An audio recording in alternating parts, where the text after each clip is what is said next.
está confirmado o primeiro reforço do Fluminense na nova janela. Sim, John Kennedy está de volta. John Kennedy acerta a saída dele com o Pachuca e volta ao Fluminense. E falaremos também sobre uma cortina de fumaça para encobrir o caso John Ares, né? Então, sejam bem-vindos ao Pitaco. Meu nome é Bruno Oliveira. Peço aos amigos, já deixa o like, se inscreva no canal, ative as notificações. Beleza? Fizemos mais cedo um vídeo sobre o caso Aras, falando tudo sobre o ocorrido, né? A negociação envolvendo o jogador.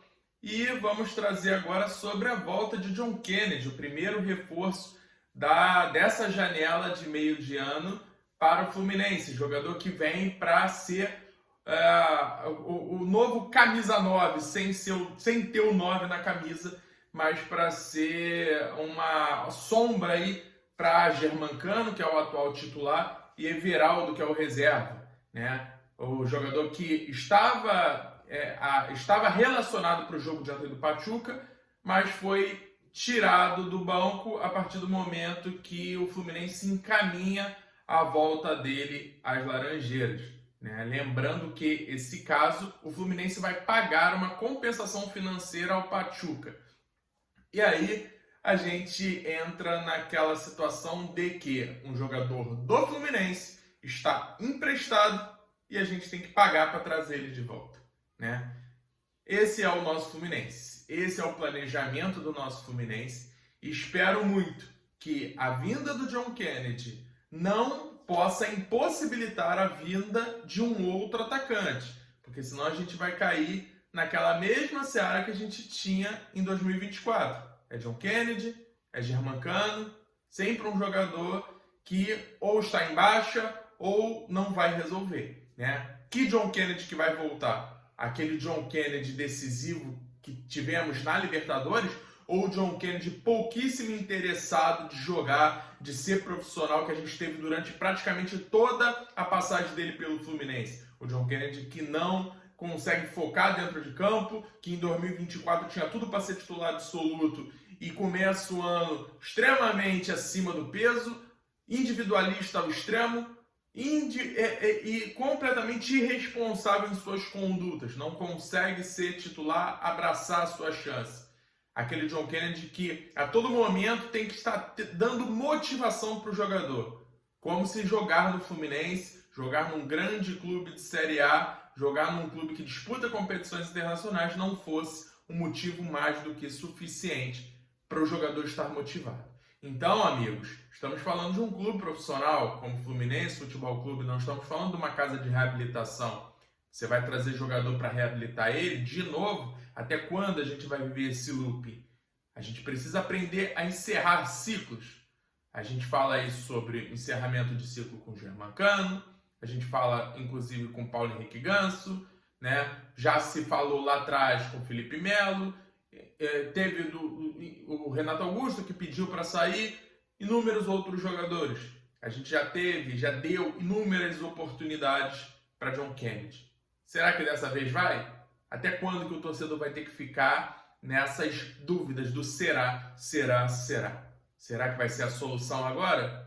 Ou a gente vai continuar passando mais um ano com dinheiro em caixa sem ter um jogador para chegar e ser titular absoluto, né? Então, falando um pouquinho mais sobre o John Kennedy, jogador que chega no Pachuca, se destaca por lá, começa fazendo muitos gols, inclusive fez 5 gols em 4 jogos no início da sua passagem, mas aí com a saída do treinador antigo, né, o uruguaio Almada, ele perde espaço com a chegada do mexicano Lozano, né? E aí passa a ser um jogador aí totalmente fora dos planos do novo treinador do time mexicano. E assim a gente vê mais uma vez o staff se metendo, incomodado com a situação do John Kennedy, né? Como se fosse uma grande estrela mundial, e aí já começa todo aquele burburinho de bastidores. E esse jogador volta ao Fluminense nesse momento, com o Fluminense pagando uma compensação financeira. Então, peço para os amigos, deixem nos comentários o que vocês acham sobre isso, se vocês aprovam ou não a chegada de John Kennedy, como é que vocês veem o Fluminense com a chegada de um novo camisa 9, que é o que a gente pede muito aqui há muito tempo, né? E vou falar também, amigos, sobre algo que me pareceu até, de certa forma, assim, totalmente descabido e descarado, né? Após a notícia do Fabrício Romano sobre o acerto do Wolverhampton com o Ares, menos de 2 horas depois, o Lauro Jardim reaparece, né? O Lauro Jardim, que todos sabem, é amigo do Ronaldo França, chefe da comunicação do Fluminense, e reaparece e solta aquela notícia que a gente já está acostumado toda vez que tem uma notícia ruim no Fluminense. Tem notícia ruim no Fluminense, algumas horas depois vai vir uma atualização sobre SAF, alguma cortina de fumaça, né? E mais uma vez isso aconteceu. Lauro Jardim aparece menos de 2 horas depois para falar que a venda da SAF do Fluminense teve um grande progresso por causa do Mundial, que o grupo da BTG já está conseguindo mais recursos e que provavelmente o valor da venda do Fluminense vai ser, inclusive, maior do que os 850 milhões que estava previstos inicialmente. É muito querer tirar o torcedor para babaca, né? Porque até quando? Até quando que a gente vai ter que ficar aturando isso, aceitando esse tipo de situação, de toda vez ter uma notícia ruim no momento que a gente acha que dessa vez o Fluminense dessa vez o Fluminense vai mudar tudo e as coisas voltam a acontecer. Parece que a gente está falando aqui algo se torna totalmente repetitivo e isso cansa. Isso me cansa como torcedor, eu acredito que cansa os amigos também como torcedor, né, de toda vez assistir essas irresponsabilidades, né, jogadores negociados por valor abaixo do mercado, em momentos assim totalmente inoportunos, em troca da amizade, ou então renovações de contrato totalmente esdrúxulas, como a gente tem visto ao longo desses anos, e esse ano de 2025 não foi diferente. Então a gente volta do Mundial achando que o Fluminense faria algo diferente, e o Fluminense volta a ser o Fluminense que sempre foi.